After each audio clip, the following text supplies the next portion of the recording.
Summers and Chris Courtney here. We've just come out of the Chip Kelly media conference talking about the 2012 recruiting class. Chris, what are your thoughts? I mean, obviously they address needs at a variety of different positions. Defensive line was probably the most prominent, that and defensive back. They signed, I can't recall exactly how many, but they signed a lot of guys that were tall guys in both positions. In defensive line particularly, you look at all those recruits, they're all about 6'4" and taller. A number of guys who are about 6'7", 6'8". So they got bigger.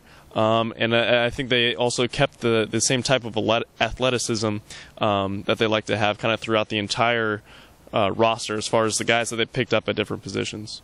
Now, obviously, the big recruit, as far as a lot of fans are concerned, was Eric Armstead from Sacramento, who is going to come to Oregon as a defensive lineman, even though Scout has rated him as the #1 offensive tackle in the country. He's going to play defense at Oregon.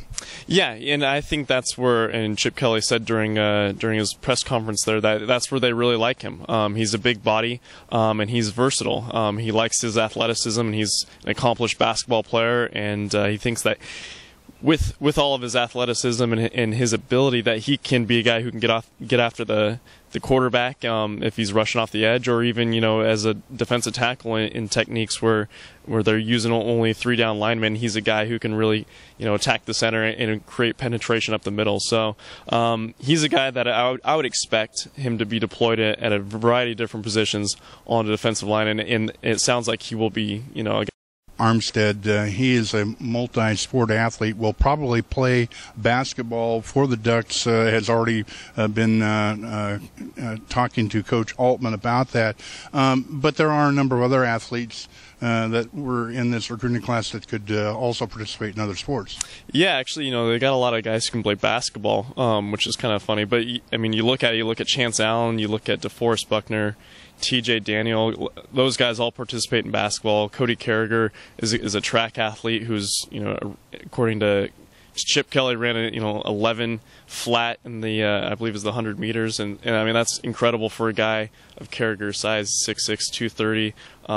Kelly actually firmly believed he would be a top recruit in the country if he were living in a state that was more populated, such as California or Texas, as opposed to Montana, where he's from. So they've got a lot of guys who can do a lot of different things, and I think that in and of itself shows a lot of promise as far as just the different ways that they can get them involved with the team and how those different guys can contribute. Now, one of the questions that came up, that it's a real obvious question. Last week, Chip Kelly was talking to the Tampa Bay Buccaneers. He turned the job down, but then it was time for him to face the recruits. What did he say about that? Yeah, he said that the Tampa Bay Buccaneers and his flirtation with that job definitely came up when he was in some recruits' homes during these last couple of weeks, but he addressed it and was upfront and honest with them. He had an interview over the radio here locally in Eugene, and he said that he was just upfront and straightforward with kids, telling them, hey, I can't guarantee that I'm going to be here for 3, 4. I can't even guarantee I'll be here next year because you never know what's going to happen. So I think he addressed it and was upfront and honest with a lot of the recruits. And in the case of a guy like Eric Armstead, I think it really paid off. I mean, his upfront and honesty really showed them that he's not really trying to hide anything. He's selling the program and selling himself at kind of face value, and he has nothing to hide. So. Naturally, one of the questions that people asked was how many of these players are going to see the field next year? I mean, that's one of those things that's always really tough to say. There's certainly guys that you would think have a better chance over others. Someone like a DeForest Buckner or Eric Armstead, someone who is kind of physically mature and kind of has that body type where, maybe they could come in and at least compete for some reps in games next season. Those are guys that you kind of look at. A guy maybe such as a Cody Carragher could probably use a redshirt year, or a Stetson Bear. Those guys are big and obviously athletic and talented guys, but have frames where they kind of need to fill out a little bit. And I think both those guys might be better served, having a redshirt season under their belts before they kind of get into game action. And I'm sure the Ducks are hoping, that they can get a lot of those guys bulked up and not have to rely on too many true freshmen, because they've got a lot of guys coming in next season that redshirted last year that they think that can contribute right away.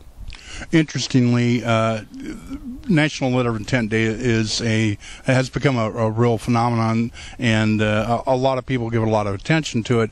But for the Oregon Ducks this morning, they were inside here at the Mashosky Center starting winter workouts, where what they're mostly focusing on is conditioning. Kelly is just right back at work. Yeah, I don't think there's really too much time off at all when you kind of, coming off a Rose Bowl, maybe a few weeks that the players can decompress and the coaches can decompress a little bit, but even the coaches can't, because, recruiting is the last month of recruiting, and you got to close a lot of deals kind of during that time. So there's really no off season when it comes to college football, and I think the players are, if they're not realizing it today, they'll realize it, I'm sure, by the end of the week, that there's plenty of work to be done between now and spring ball, and between then and the beginning of the season. It's a year-round process, and the only way you get better is by continuing to work at your craft every single day. And I think they're already hard at work at that. Now, speaking of spring ball, probably 2 or 3 of the guys that signed letter of intent, we know that Jake Rodriguez, for example, the quarterback, is already enrolled in Oregon and will be available for spring practice. Yeah, coming off an injury, I think it's a big thing for him, how well and how quickly he can get back into the flow of things. I don't think he's been cleared for running yet.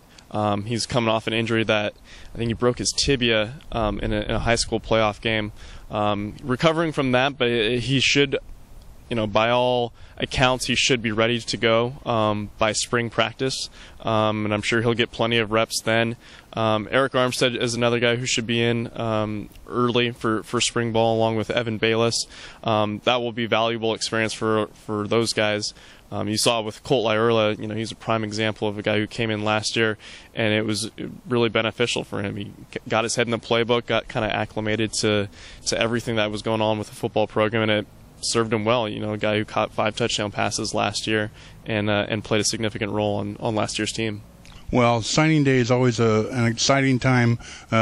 So for now, the 2012 class is on record, although Chip Kelly said there might be a scholarship or 2 available, but he wasn't more open about who or what they might be doing that, obviously, because of NCAA rules prohibiting them talking about potential student athletes. So anyway, it was a big day here in Eugene. For Chris Courtney, I'm Steve Summers for educ.com.